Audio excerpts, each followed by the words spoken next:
Ni Lord, ate. Baka sumabay ka sa amin. Tayo na lahat, uwi. Gusto ko yan. Pastor umuwi ah. Alam niyo po, weird talaga itong grupong ito, weird. Mahirap unawain ang grupong ito. Oo. Simulan na natin maglakad at lumangoy. Kasi, Malupit yun. malupit yun. Pero kasi naman, dati naman po kasi ang ticket 1,400 lang. May 900 pa nga. Ba't ngayon umaabot na ng 3,000?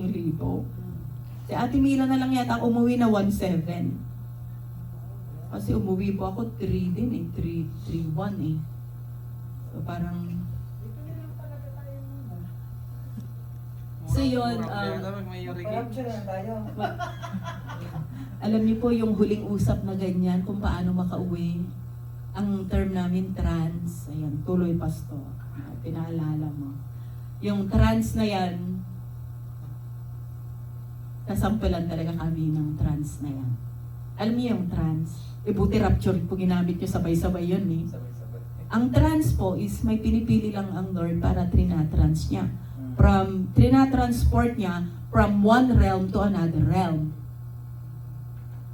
Diba? At nangyari po yun nga kina Mr. and Mrs. Mascareñas. No, that's the very word trans. At kasi 'di ba, uso po yung bakuna, yung sa COVID. Ilan lang po sa amin ang hindi nagpapakuna. So hindi kami pwedeng makauwi, tama? Kahit gustong-gusto namin umuwi, di po kami pwedeng makauwi kasi hindi namin receive yung bakuna, pastor.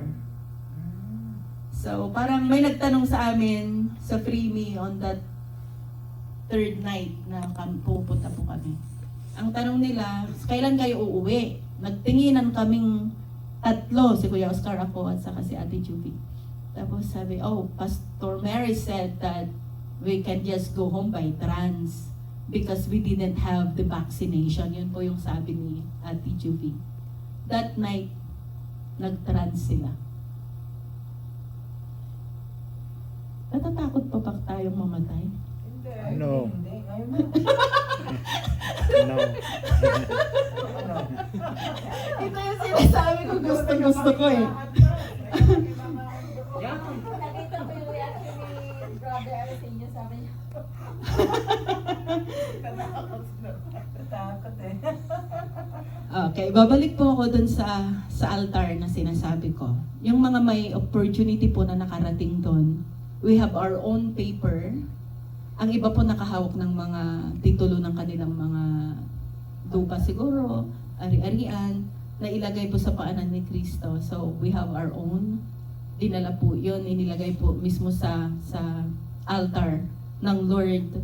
Sino po sa inyo yung mga nagsulat doon na merong manifestation sa buhay nyo right after that week? Wala. Amen. Meron. Yung nag-ano tayo doon? Opo. Yan? Oo. Opo. Marami. Ang bilis po ng pagkilos ng Diyos. Ito po, iba. Ang bilis talaga. Napakabilis ng kanyang pagkilos. Susunod-sunod po na, kaya parang sinasabi ko sa inyo na parang pagod na pagod ako kasi sa bilis po na ginagawa ng Lord na pagkilos. Kabi-kabilaan. Sabi ko nga kay Ate Renelyn kanina. Ate Lynn, pagod din ako kasi front, back, side by side, top, down, yung nagsasabay-sabay. Kasi hindi lang naman iisa yung rule natin. Amen? Yes. And once na hindi natin nagampanan yung mga rule natin ng pantay-pantay, nagkakaroon po tayo ng tinatawag nila na social problem. Amen? Kuya Arsenio, first time niyo po bang mag-attend ng katulad ng ganitong gawain po? Sa Pilipinas, natulad na ako. Pero dito, nung dumating ako dito, ngayon yan. Magdadalawang taon na dito. First time niya dito. Oh, I see. But lahat kami niya baptist na. Praise the Lord. Baptist siya. Wow. Kapare ng katuruan ng baptist. Opo. Ito po yung lagi po yung wala pong church na pwedeng magligtas sa atin. Yes. Wala ring napakatalinong mga preacher, pastors, Amen. prophet of God, hindi po sila yung makakapagligtas sa atin. Siya lang po. Amen. Kaya nga, ngayong panahon pa na hindi pa po pinagbabawal ang Biblia, magbasa kayo. Ito lang yung maipapayo ko po sa inyo na solidong-solido, wala kayong talo. Dahil pag di nyo po binasa ang salita ng Diyos, umaasa lang kayo sa linggo, wala pong mangyayari. Bilisan nating tapusin ang Biblia. Ulit-ulitin po natin darating ang panahon, ipagbabawal po ito. Ano ang magiging paon natin? Praise God kung rapture muna bago po mag one world order. Naririnig niyo po ba yung one world order? Amen. Kuya, Naranas dapat. Kuya Jun, alam mo, ikaw Ate Maricel, alam niyo mas gusto ko pa po yung interaction na katulad nito. Kasi tumitimo po sa puso natin. Kasi if we are not familiar na mayroon pong magkakaroon po ng iisa na lang po na gobyerno, pera, isang relihiyon na lang po ang ipatutupad. Hindi ko po kayo tinatakot, pero kung hihintayin pa natin after 2 years bago po namin sabihin, it might be too late. Darating po uli ang ating Panginoong Jesus. Amen. Hindi na bilang isang sanggol, na katulad po ng sinicelebrate natin ngayon. Actually, the meaning of the Advent po is not only the birth of the Lord Jesus Christ, but it pertains even to the second coming of the Lord Jesus Christ. Alam niyo po kung ano nagpabago sa isip ko magmadre. Maliban sa encounter with God mismo na naranasan ko po, parang nagkaroon ng blindness sa akin na I'm too religious, pero hindi ko alam na siya'y babalik na muli at ako'y babalikan niya. Pero hindi as simple as that. Meron tayong preparasyon para maging handa sa kanyang muling pagbabalik. Yun yung nagpabago po sa akin. So I even asked yung mga pare, yung mga madre, bakit kung ano lang sabihin yung basahin ko sa Bible, yun lang ang binabasa ko, pwede ko palang basahin siyang buo. Sunod-sunod ang katanungan ko. Nararamdaman pala ang banal na espiritu dahil buhay ang Diyos, siya ay espiritu at katotohanan. Bakit di niyo sinabi sa akin? Ano niyo po sabi ng madre na pinakamalapit sa akin? You are brainwashed. Siguro nag-attend ka ng mga born again. Yun kaagad yung sinabi po sa akin. So I said, oo. At ngayon nagbabasa ka na ng Biblia? Sabi ko, oo. Bawal pala, dapat daw pari lang.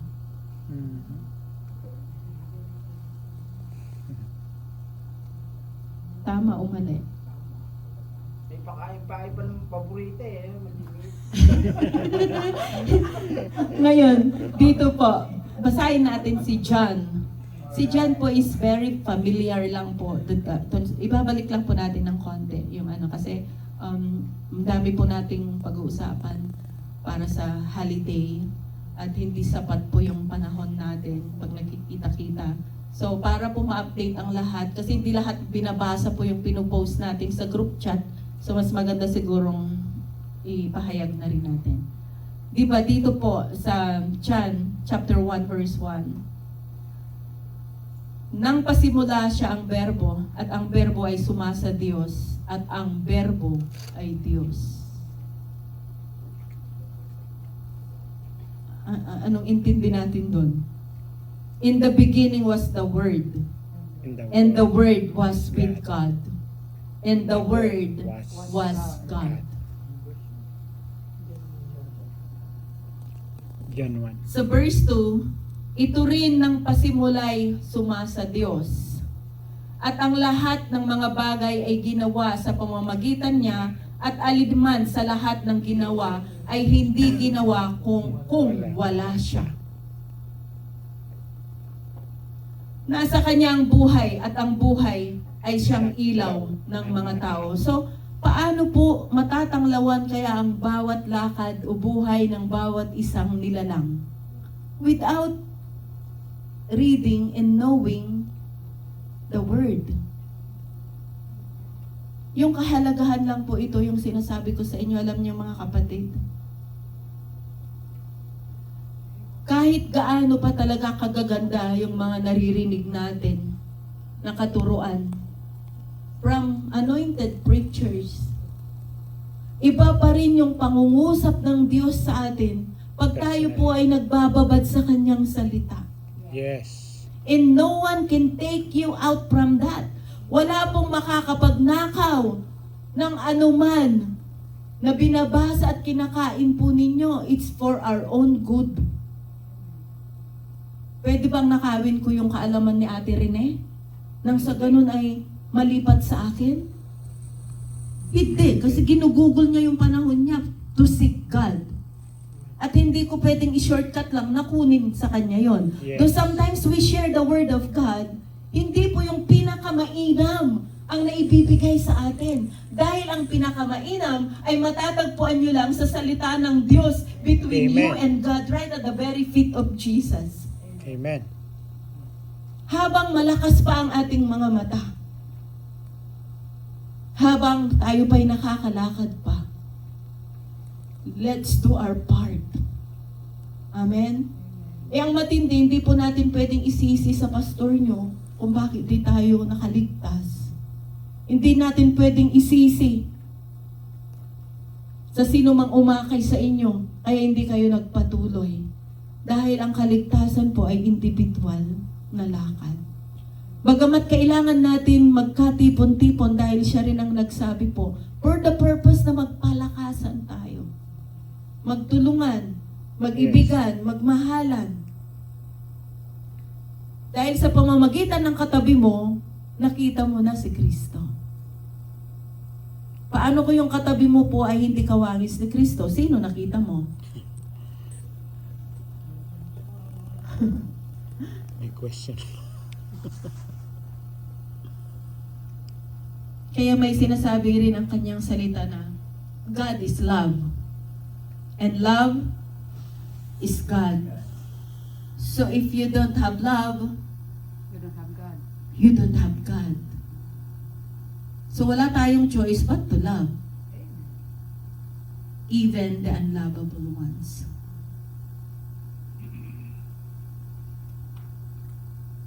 Just imagine po, no? It's not about how long you live. Hindi po yung tungkol sa pahabaan ng buhay ito o pagandahan ng buhay.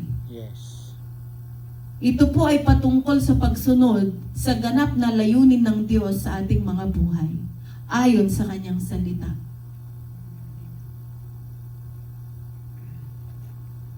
Alam niyo po ba noon ang fellowship ng unang panahon? They just read the scroll and that's it. Pero tingnan niyo kung paano rin nagbabago kahit services. Hindi naman dati ganito ang service eh. Di ba, Kuya Arnold? Simpleng-simple lang talaga. Pero, naging pundasyon yun sa buhay ko. Ngayon, we are seated right on a very nice chair. Praise the Lord na binigyan tayo ng katulad nito na ginagamit po upang sumamba sa Diyos. Yes. Amen. Ang fellowship po, pwede tayong makikain anywhere. Sa ibang churches, we can do that. Pero ang tanong ko sa inyo, when you have that intimate time with the Lord, habang tayo po ay nananambahan dito at sumasamba, katulad kanina, meron na po ba kayong napuntahan na you feel so comfortable when you worship God?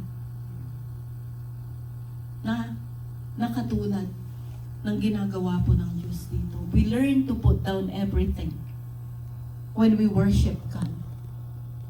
Back to zero tayong lahat.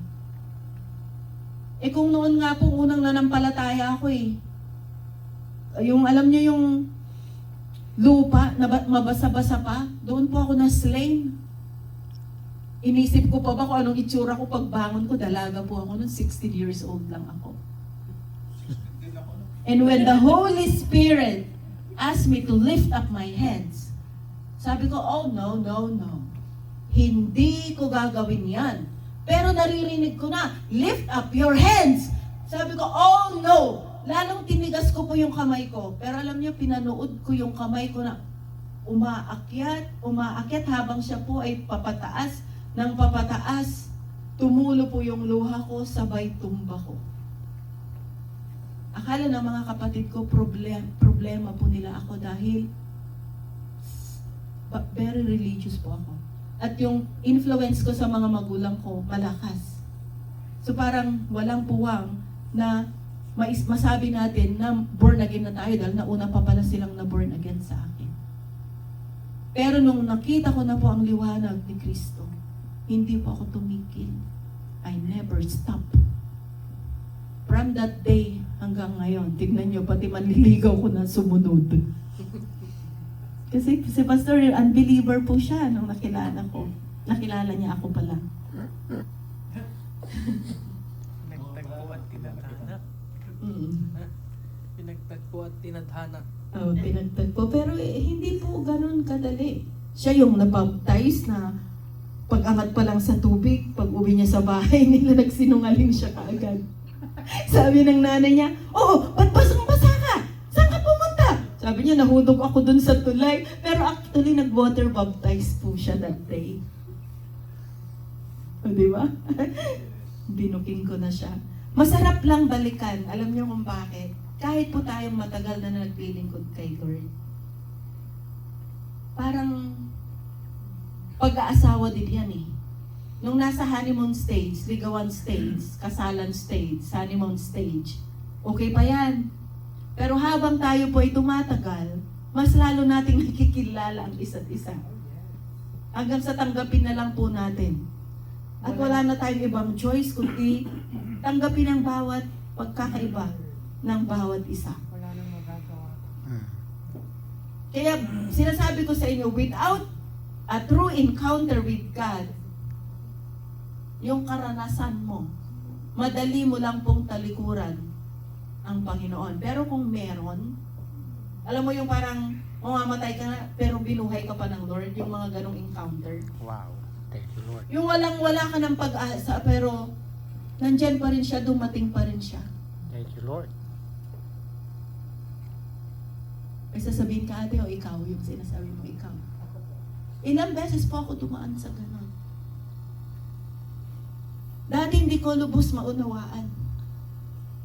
Pero just imagine, ito po pala ay dahil lang sa dahilan kung bakit muling binigay ng Diyos ang kanyang anak sa atin upang manumbalik tayo sa Kanya. Yes. Amen. At kung babasahin po natin ito hanggang sa baba, isa lang po yung ibig sabihin nito ng Diyos sa bawat isa sa atin. To share the love of God. Yes. Amen. Amen. At kung ano lang po, hindi naman po necessary na napakatalino natin po na magbahagi ng salita. Alam niyo, kahit saan po kami napapadpad, pag nagyayaya kami, ang tatak Albert nandun. Hihiyain kita kami, Pastor, ha? Kanina may nakilala po kami. 4. Nung niyaya ko po't binigay ko yung invitation card na card ko po ng contact. Pagka kita nila, okay, nung sinasabi ko na yung kung saan po tayo sumasamba, kina Pastor Albert. Sabi ko parang may tatak Albert ang Bermuda dahil sa bilis niyang nagyayaya sa mga tao. So isang halimbawa po ito na sige lang, yaya lang ng yaya. Kasi hindi mo naman problema kung hindi sila darating eh. Because the one who invited them is God. Alam niyo, may patutuo si Kuya Glenn. Sila na wala. Sila nawalan. Gusto ko talaga banat ni Kuya eh. Sila talaga nawalan. Tama! Tama po. Dahil ang paanyayang yun ay mula sa Diyos. Yes. Si Kuya Glenn, last week ba yun, Kuya? Last Sunday ba yun? Yung patutuo dun sa mga pamilya mo sa Thailand. Last week, Sunday yun Sunday, pagod na pagod tayo, di ba, after the service. Ngayon, meron pala siyang patutuo sa kanyang puso na kababasa lang din po niya. Na sabi niya ang buti talaga ng Lord, umiiyak siya, ganon. Kasi nga, doon na po nakita na iba yung nagtanim. Iba yung nagdilig. Nasa salita niya yon. Ngunit ang Diyos ang nagpapalago. So pag may pinag-pray ka, di niya tinanggap, that's okay. May pinag-pray ka naman, pero sa ibang church na punta, that's okay. Hindi mo yan, may pinag-pray ka, hindi gumaling. Hindi mo problema yon kasi hindi naman ikaw nagpapagaling eh. Amen. Yes. Si Lord naman, kung ayaw nilang sumama, hindi mo problema yun. Yaya lang ng yaya. One to sawa. Tama, Pastor? Amen. One to sawa. Sa taong 2024, sapat na si Maricel, si Kuya Jun at si Kuya Arsenio.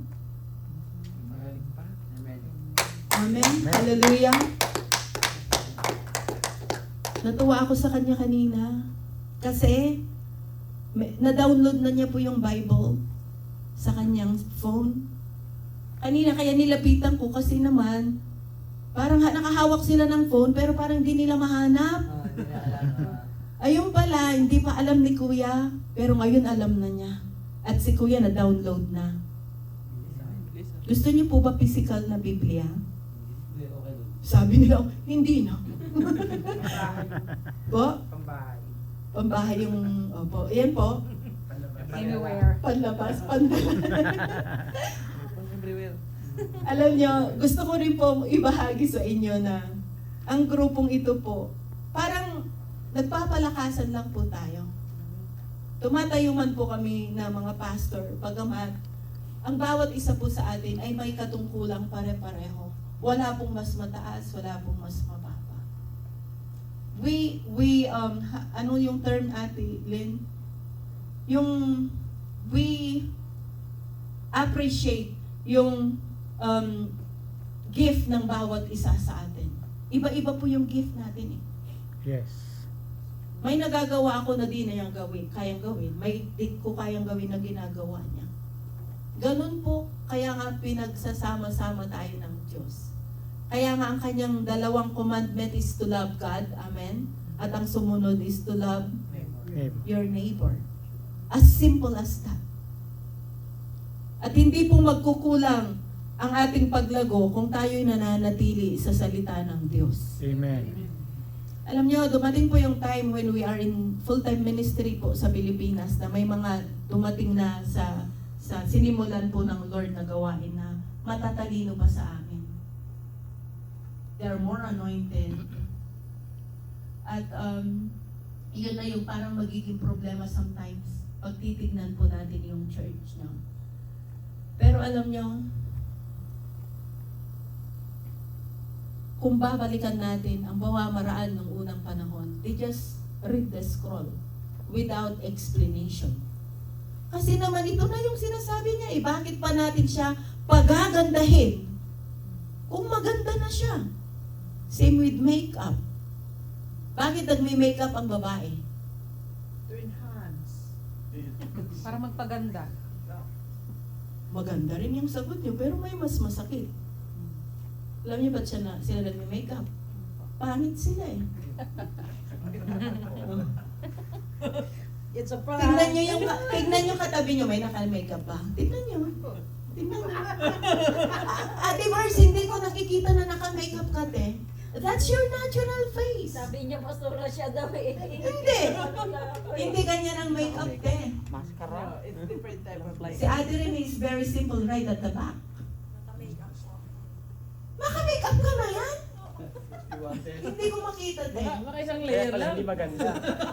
One layer. Hindi naka-makeup ang tingin ko sa inyo. Yung anak kong bunso, bata pa lang siya, mahilig na siyang mag-makeup. Nung naging dalaga siya, nakita niyo naman, di ba? Pag lumalabas kami, nung nandito sila sa Bermuda, sabi ng panganay ko, dahil ang panganay ko, parang nanay lang din niya, wala-wala lang, wala kahit ikaw. Si Rachel, hindi pwede yan, yung bunso ko. Paglabas namin at naglalakad po kami sa marketplace, lahat ng mata nakatingin kay Rachel. Sabi ng panganay ko, ma, lumayo-layo tayo sa kanya. Lumayo nga kami ng konti, kasi siya ang tinitignan lang. Ngayon, how can I correct her? Akala niya ganun yung kabataan ngayon. Salita pa rin po ng Lord ang nagturo sa kanya. Yes. Kaya tayo mga magulang, just do our part. We serve God. God will do the rest para po sila ay patnubayan ng Diyos. Kasi pag ang salita na niya po, wala na pong explanation talaga.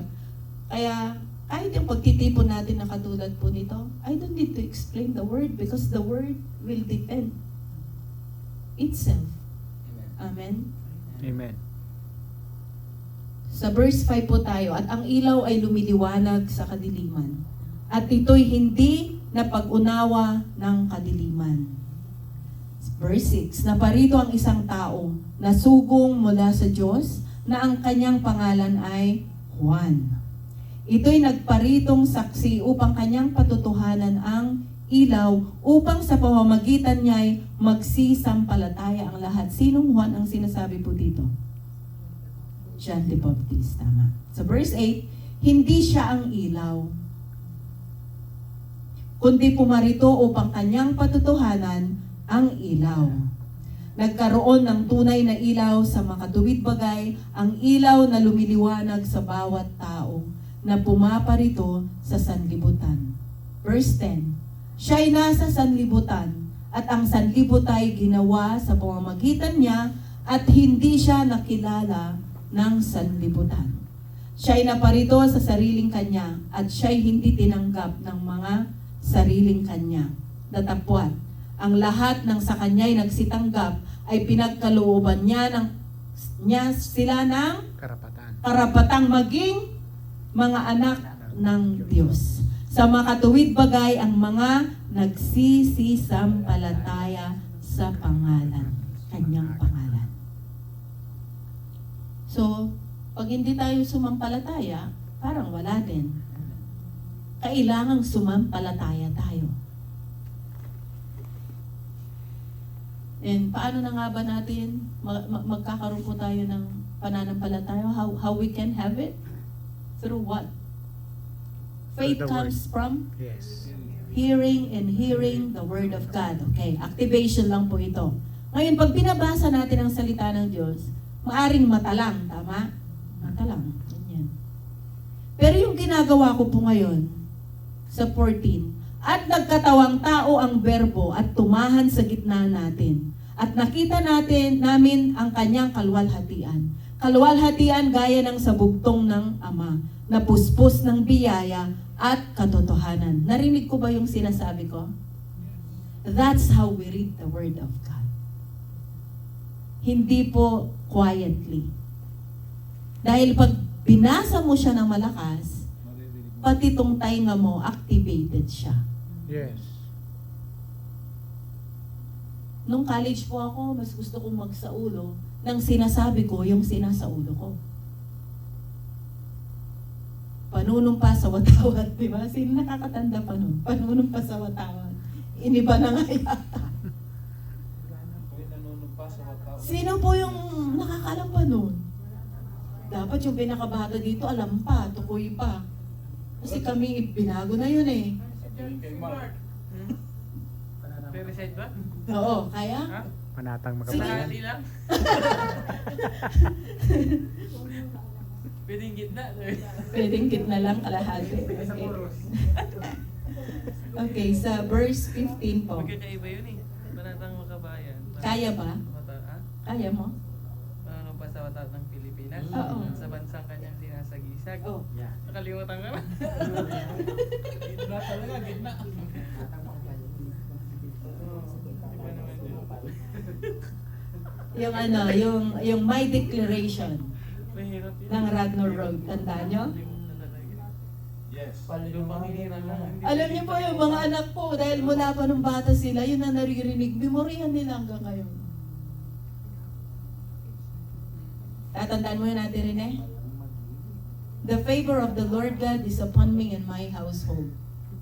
He is my source, my strength, and my sustainer. He has placed me in a covenant relationship with Him through the blood of Jesus Christ, His Son. Tignan mo, nakaka-relate pa rin sila kasi nga, mga ano pa sila, dinideclare na namin. And before we start po yung service namin, kinakanta muna namin yung makabayang kanta. Ang bayan ko'y tanging ikaw. Pinas kong mahal. Gusto niya isama rin natin yon every time we have our service. Yes. It will just remind us po ng pagiging Pilipino. Talaga yung panatang makabayan nila. Ayaw na mag-ulit. Okay, sa verse 15, pinatutuhanan siya ni Juan at sumigaw na nagsasabi, ito yaong aking sinasabi, ang pumaparitong nasa hulihan ko ay magiging una sa akin, sapagkat siya'y una sa akin. Sapagkat sa kanyang kapuspusan ay nagsitanggap tayong lahat at biyaya sa biyaya. Sapagkat ibinigay sa pamamagitan ni Moses ang kautusan, ang biyaya at ang katotohanan ay nagsidating sa pamamagitan ni Jesucristo. Amen.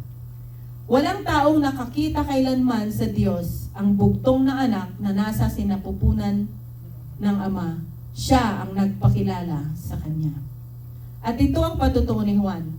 Nang suguin sa Kanya ng mga Hudyo mula sa Jerusalem, ang mga saserdote at mga Levita upang sa Kanya itanong, sino ka baga? At Kanyang ipinahayag at hindi ikinaila, at Kanyang ipinahayag, hindi ako ang Kristo. Just imagine noon, ang mga tagasunod ng Panginoon, ang mga lingkod ng Lord, they cannot even identify whether they are the Christ or not. Ngayon, mahirap patukuyin ang mananampalataya sa hindi. Yes. Tama. Mapagkakamalan pa si Juan Bautista na siya si Kristo. Ngayon po ang paglakad natin sa sanlibutan na ito, sometimes they cannot even identify whether we are believers or not. Pag di pa tayo nakita sa isang social media na nandun ang mga mukha natin, hindi na nila alam na tayo mananampalataya. Pero si Pastor Albert gumagawa ng marka. Pasubo to kung minsan Pero praise the Lord Kung hindi niya tayo pinasubo talaga sa asosasyon Purihin ang Diyos na pag-minister pa rin tayo, hindi naging walang kabuluhan siya. Amen. No? Lumalaganap ang salita ng Diyos. Pero tawang-tawa talaga ako kay Pastor Albert kasi kahit pagalitan mo yan, tatanggapin lang niya. Ito yung pastor na nagpapaturo sa mga ate at kuya niya. Amen. Praise God. Salamat. Okay. So verse 21 na tayo. At sa kanya'y kanilang itinanong, kung gayoy, ano nga? Ikaw bagay si Elias? Natatawa talaga ako pag binabasa ko siya. Kasi nalilito yung mundo kung sino nga ba si Juan Bautista. At sinabi niya, hindi ako. Ikaw baga ang propeta? At siya'y sumagot, hindi. 22. Sinabi nga nila sa kanya, sino ka baga? Upang ibigay namin ang kasagutan sa nangagsugo sa amin. Ano ang sinasabi mo tungkol sa iyong sarili? Sinabi niya, ako ang tinig ng isang humihiyaw sa ilang. Tuwirin ninyo ang daan ng Panginoon, gaya ng sinabi ng propeta Isyas. Alam niyo ba na ang katawagan ng bawat isa sa atin, specifically ngayon po sa end time harvester na ito, is to do what John the Baptist did. Simple lang, Ate Madol. Isisigaw mo lang siya. Repent! For the kingdom of God is at hand. Put your house in order. Paparating na ang Diyos. Magmukha man tayong parang si Raulong nagsasabi nun, because some people said, ang tagal na nangako si Lord na babalik siya muli. Hanggang ngayon di pa siya bumabalik. Nung ako po'y nanampalataya, yun na akala ko yun na. Hindi pa pala, umabot pa po ako ng 53. 16, ako noon. Sabi nila, babalik na siya. 53 na ako. Di pa siya bumalik. May karapatan ba akong magreklamo? Kuya Arnold? Wala.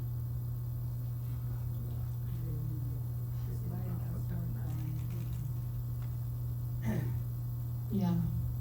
Dahil ang pangit na tayo po ay umuwi sa langit na wala tayong mga dalang kaluluwa, wala tayong mga bunga. Ulitin ko po, Nakakahiya kay Lord na tayo po ay harap sa Kanya, wala tayong naging bunga. We need to bear fruit. Puro bulaklak lang. Oo, kailangan po nating mamunga. Seryoso po ako. Kahit isang kaluluwa na lang sa isang taon. Kung di natin kayang isa sa isang buwan. Ang dami po nating kababayan hindi nakakakilala. Ang ilan ayaw na nga lumabas eh. Bahay, trabaho na lang daw sila. It's a lie. Kailangan po nilang paglingkuran ng Lord. Una, kung nilagyan ng Lord ng metro ang ating mga ilong, magkano kaya ang bill natin sa oxygen per month? Buti nga lang, house lang eh, yung rent natin eh. At electric. Paano kung kasama pati oxygen? Ganon kabuti si Lord. Libreng-libre po siya. Katira ng iba eh, Diyos ka, nagpahinga nung Mikael. Tanong sa kanya, Diyos ka ba? At sila'y sinugo buhat sa mga Pariseyo. At sa kanya ay kanilang itinanong. At sinabi sa kanya, bakit nga bumabautismo ka kung hindi ikaw ang Kristo? Si Elias ni ang propeta. 26. Sila'y sinagot ni Juan na nagsasabi, ako'y bumabautismo sa tubig, tatapwat sa gitna ninyo'y may isang nakatayo na hindi nyo nakikilala. Siya nga ang pumaritong sumunod sa akin, na sa kanya'y hindi ako karapat-dapat magkalag ng panali ng kanyang panyapak. Ang mga bagay na ito'y ginawa sa Bitanya, sa dako paroon ng Jordan, na pinababautismuhan ni Juan. Nang kinabukasan ay nakita ni Juan si Jesus na lumapit sa kanya at sinabi, narito ang kordero ng Diyos na nag-aalis ng kasalanan ng sanlibutan.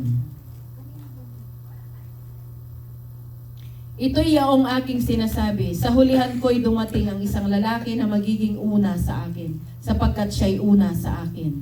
At siya'y hindi ko nakilala, tatapwat upang siya'y mahayag sa Israel, dahil dito'y naparito ako na bumabautismo sa tubig. Ay, salamat, Pastor.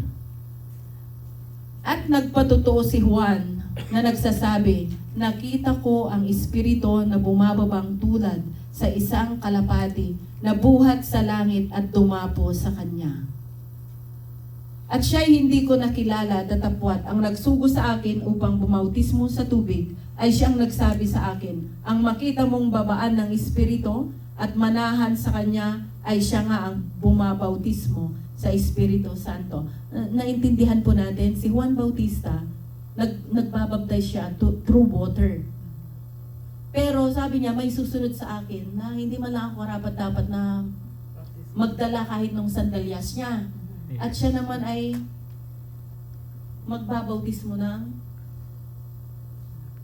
banal na Espiritu. Kaya nung bumalik na po ang ating Panginoon sa Ama, nangako siya that the promise of the Father ay bababa for us to be taught by the Holy Spirit. Siya po yung magtuturo sa atin sa lahat ng katotohanan patungkol kay Kristo. Kaya kahit salita tayo ng salita, if the Holy Spirit will not intervene, it will not convict the heart of man. Ang banal na Espiritu po yung kumikilos sa atin. Amen. Yes, amen. At aking nakita at pinatutuhanan kong ito ang anak ng Diyos. Dito po ginagamit po ito, yung scripture na ito, kung paano po naging Trinitarian o we believe in Trinity. The Father, the Son, and the Holy Spirit. Bakit si Jesus po binautismuhan? Pagka alis niya sa tubig, habang binabautismuhan, may nagsalita ang Ama. May bumaba na kalapat. And then may bumaba na kalapati na nagre-represent ng banal na Espiritu. So, 3 in 1. Pero hindi kape po ha. Kopit po. At kanyang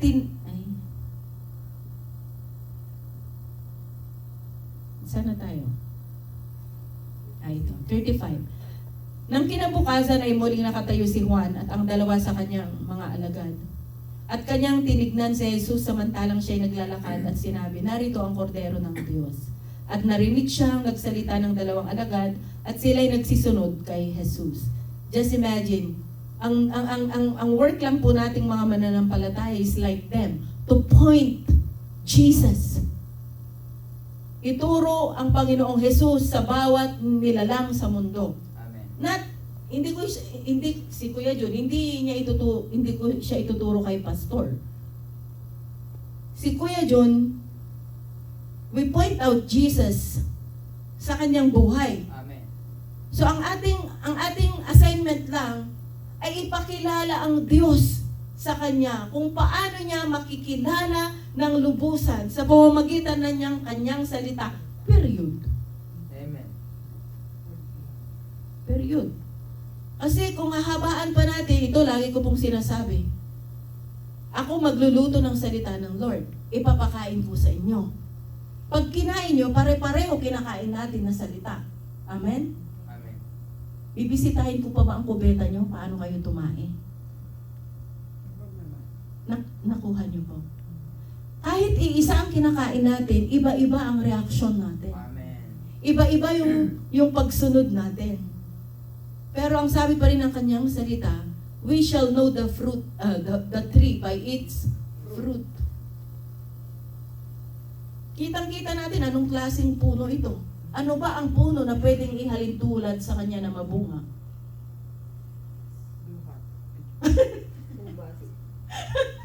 Wala ba naman mas maganda? Mangga. Tapos, tanungin nyo, kung wala pong bagyo sa mga buhay ninyo, magtaka kayo, baka naman walang bunga, wala silang mabato. Di ba? Eh, masarap pag binabato rin tayo eh. Kahit pa paano na-encourage tayo na, may bunga ako, kasi binabato ako. Meron po bang walang pagsubok dito? Lahat tayo may pagsubok. Lahat tayo! Sinusubok! Champion yan. Amen. Amen. Okay, so we point Jesus sa mga tao po, no? At lumingon si Jesus at nakitang sila'y nagsisisunod at sinabi sa kanila, ano ang inyong hinahanap? At sinabi nila sa kanya, Rabbi, na kung liliwanagin ay guro, saan ka tumitira? O yung mga taga-sunod tatanungin na, saan ka nakatira, Kuya Hernani? Di ba? May mga taga-sunod siya. Ang tanong kay Jesus, saan ka tumitira? Ba't kaya? So 39, sinabi niya sa kanila, magsiparito kayo at inyong makikita. Nagsiparoon nga sila at nakita kung saan siya tumitira at sila'y nagsitirang kasama niya ng araw na iyon nooy nag-iikasampu na ng oras. Kaya palang end time harvester, alas 10 na, ayaw nyo pa mag-uwian. Di ba? Nakakatuwa. Ang isa sa dalawang nakarinig ng pagsasalita ni Juan at sumunod sa kanya ay si Andres na kapatid ni Simon Pedro. Una niyang nasumpungan ang kanyang sariling kapatid na si Simon at sa kanya'y sinabi, nasumpungan namin ang Mesyas na kung liliwanagin ay ang Kristo. Wow! Natagpuan nila ang mismong Mesyas.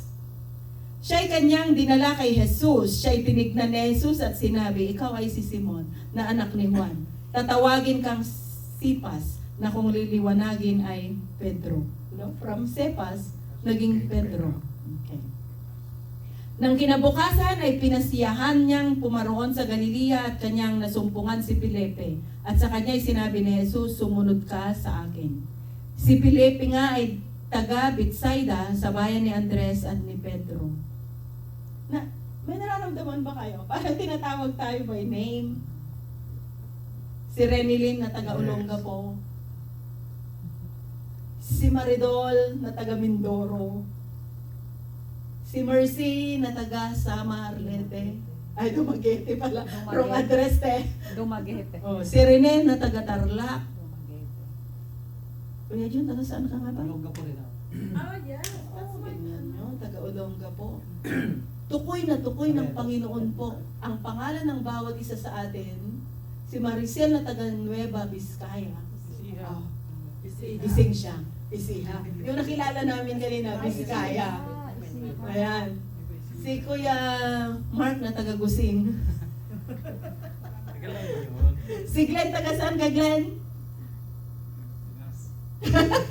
Pinas na siya kasi dati sinasabi niya doon sa Thailand. Sa Thailand, tuloy na medyo na-confuse yung mga taga-Freemy. Paano nangyari yun? Pilipino, taga Thailand. Pilipino, taga Saudi Arabia.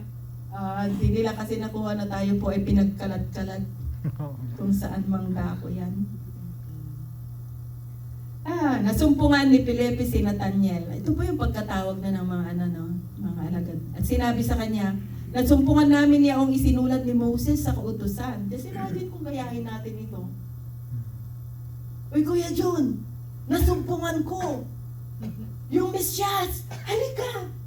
Papakita ko siya sa'yo. Yung pala, dadalhin mo dito. O, di ba? Ito po yun. Ito yung, kaya lang ngayon, modern time.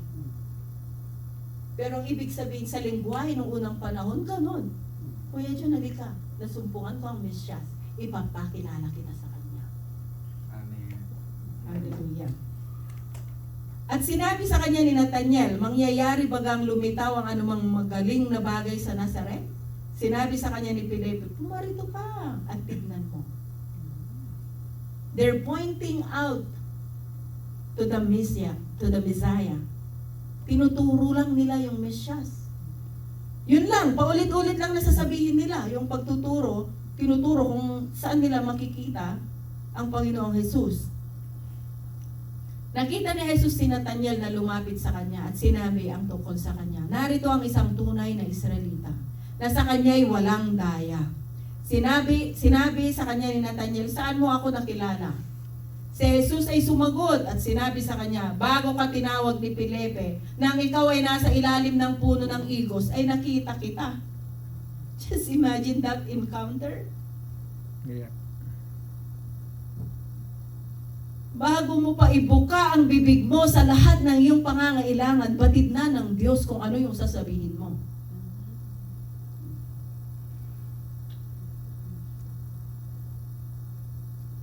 Sumagot si Nathaniel sa kanya, Rabbi, ikaw ang anak ng Diyos. Ikaw ang hari ng Israel. Ang bilis na bago yung isip ni Nathaniel. Mula sa pagdududa, dahil nasabi ni Jesus yung kanyang kalagayan, bago siya pumunta sa kung saan nandun si Jesus, doon siya nanampalataya. Ang matindi, siya na nagsabi, ikaw ang anak ng Diyos. Ikaw ang hari ng Israel. Si Jesus ay sumagot at sinabi sa kanya, dahil baga sa sinabi ko sa iyo, kita'y nakita sa ilalim ng puno ng igos, kaya ka sumasampalataya? Makikita mo ang mga bagay na lalong dakila kaysa rito. Hallelujah. At sinabi niya sa kanya, katotohanan, sinasabi ko sa iyo, makikita ninyo bukas ang langit at ang mga anghel ng Diyos na namamanhik, manaog sa ulunan ng anak ng tao. And that's what we expect even in this time. Sa mga huling araw po, marami nang makakakita ng visible po na mga anghel. Amen. Dahil alam po natin na hindi kakayanin ng tao lamang ito. Dakila ang Diyos na nagsusugo po siya ng mga anghel na makatutuwang natin sa mga huling araw. Because if not, kakayanin ba nito, mga muscle natin? Hindi. Amen. So, very, very short lang po na parang pagpapalakasan sa bawat isa sa atin. Kahit hindi pa po tayo, hindi tayo katulad ng iba magpahayag, simple lang na imbitasyon. Pag nandyan po ang panguna ng banal na Espiritu, magbubunga po yung ating pagpapagal. Amen? Amen. Ayan. So, yun po. Anong oras na, Pastor? 6:35. 5:35.